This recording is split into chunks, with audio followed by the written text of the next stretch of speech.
ನಾನು ಮತ್ತೆ ದೇಶ ವಿಭಜನೆಗೆ ಬರ್ತೀನಿ. ತಪ್ಪಿಸೋದಕ್ಕಾಗ್ತಾನೆ ಇರಲಿಲ್ವ ಸರ್ ಭಾರತ ವಿಭಜನೆಯನ್ನು?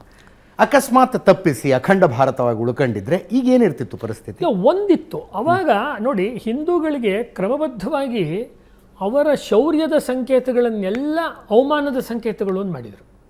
ಕಾಂಗ್ರೆಸ್ನವ್ರು ಒಂದು ದಿವಸನೂ ಶಿವಾಜಿ ಜಯಂತಿ ಮಾಡಲಿಲ್ಲ, ಒಂದು ದಿವಸನೂ ಒಬ್ಬವನ್ ಜಯಂತಿ ಮಾಡಲಿಲ್ಲ. ಆ ಕಾಂಗ್ರೆಸ್ ನಾನು ಹೇಳ್ತಿರೋದು. ಇವ್ರು ಬಿಡಿ, ಇವ್ರು ಮಾತಾಡ್ಸೋಕ್ಕೆ ಆಗಲ್ಲ ಈಗಿನ ಪಕ್ಷಗಳನ್ನು, ಇವ್ರು ನಾವು ಲೆಕ್ಕಚ್ಚಿಗೆ ಇಟ್ಕೊಳ್ಳೋಕ್ಕಾಗಲ್ಲ.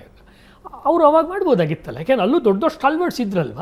ಯಾರಿಗೂ ಇವರೆಲ್ಲ ನಮ್ಮ ನ್ಯಾಷನಲ್ ಹೀರೋಸ್, ನ್ಯಾಷನಲ್ ಹೀರೋಯಿನ್ಸ್ ಅಂತ ಅವ್ರು ಮಾಡ್ಬೋದಾಗಿತ್ತಲ್ಲ. ಈಗ ಈ 1857ರ 50ನೇ ವರ್ಷವನ್ನು, ಝಾನ್ಸಿ ರಾಣಿ ಜಯಂತಿಯನ್ನು ಇವರೇ ಮಾಡ್ಬೋದಾಗಿತ್ತಲ್ಲ.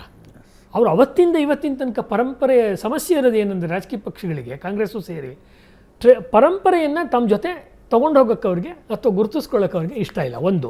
ಎರಡನೇದು, ಹಿಂದೂಗಳಲ್ಲಿ ನೀವು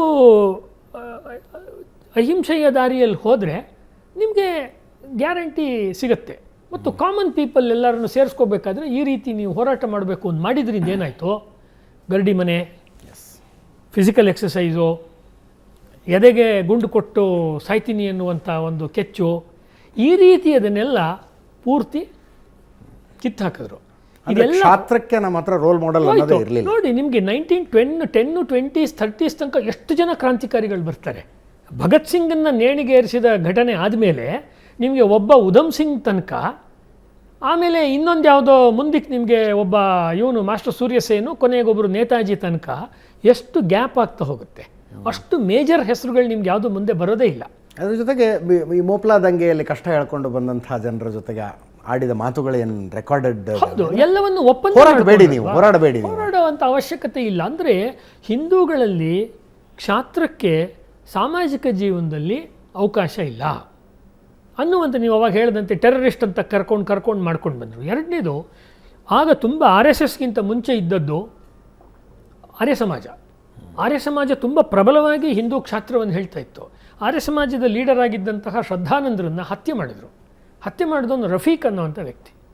ರಫೀಕ್ ಅನ್ನೋ ಬಗ್ಗೆ ಒಂದು ಶ್ರದ್ಧಾಂಜಲಿ ಥರದ ಒಳ್ಳೆಯ ಒಂದು ಲೇಖನವನ್ನು ಗಾಂಧೀಜಿಯವರು ಅವರ ಪತ್ರಿಕೆಯಲ್ಲಿ ಬರೆದಾಗ ಸಮಾಜಕ್ಕೆ ಅದು ಏನು ಮೆಸೇಜ್ ಹೋಗುತ್ತೆ? ಹೀಗೆ ಒಂದು ಪ್ಯಾಟ್ರನ್ ಇದೆ ಇದ್ರ ಹಿಂದೆ. ಹಿಂದೂಗಳ ಕ್ಷಾತ್ರವನ್ನೆಲ್ಲ ಕಡಿಮೆ ಮಾಡ್ತಾ ಬರೋದು ಮತ್ತು ಉಳಿದವರ ಕ್ಷಾತ್ರವನ್ನು ಅಥವಾ ಅವರ ಒಂದು ಗೂಂಡಾಗಿರಿಯನ್ನು, ಕ್ಷಾತ್ರ ಅಂತ ಹೇಳೋಕ್ಕಿಂತ ಅದನ್ನು ಮೆಚ್ಚಿಕೊಳ್ಳುವಂಥ ಸ್ವಭಾವ ಬಂದಾಗ ಕೊನೆಗೆ ಜಿನ್ನಾ ಒಂದು ಮಾತು ಹೇಳಿದ್ರು. ಗಾಂಧೀಜಿಯವರು ಜಿನ್ನಾ ಮನೆಗೆ 17 ಸತಿ ಹೋಗ್ತಾರೆ. ಅಂದರೆ ಹಿಂದೂಗಳ ಮೇಲೆ ಅವರ ಮೋಡಿ ಆಗ್ತಾಯಿತ್ತು. ಬೇರೆ ಬ್ರಿಟಿಷ್ ಮೇಲೂ ಆಗ್ತಿರಲಿಲ್ಲ, ಮುಸ್ಲಿಂ ಲೀಗ್ ಮೇಲೂ ಆಗ್ತಿರಲಿಲ್ಲ. 17 ಸತಿ ಹೋಗಿ ಅವರು ವಿಫಲರಾಗ್ತಾರೆ ಗಾಂಧೀಜಿಯವರು.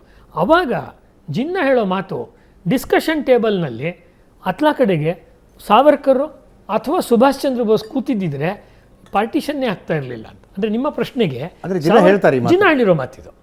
ಸಾವರ್ಕರು ಬದುಕಿದ್ರು, ಆದರೆ ಸುಸ್ತಾಗಿದ್ರು. ಅವ್ರ ಮಾತನ್ನು ಯಾರೂ ಕೇಳುವ ಸ್ಥಿತಿಯಲ್ಲಿ ಇರಲಿಲ್ಲ.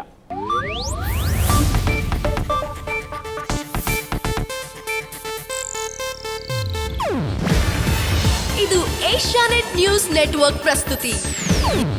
ನೀವು ನೋಡ್ತಿದ್ದೀರಾ ಏಷ್ಯಾನೆಟ್ ಸುವರ್ಣ ನ್ಯೂಸ್.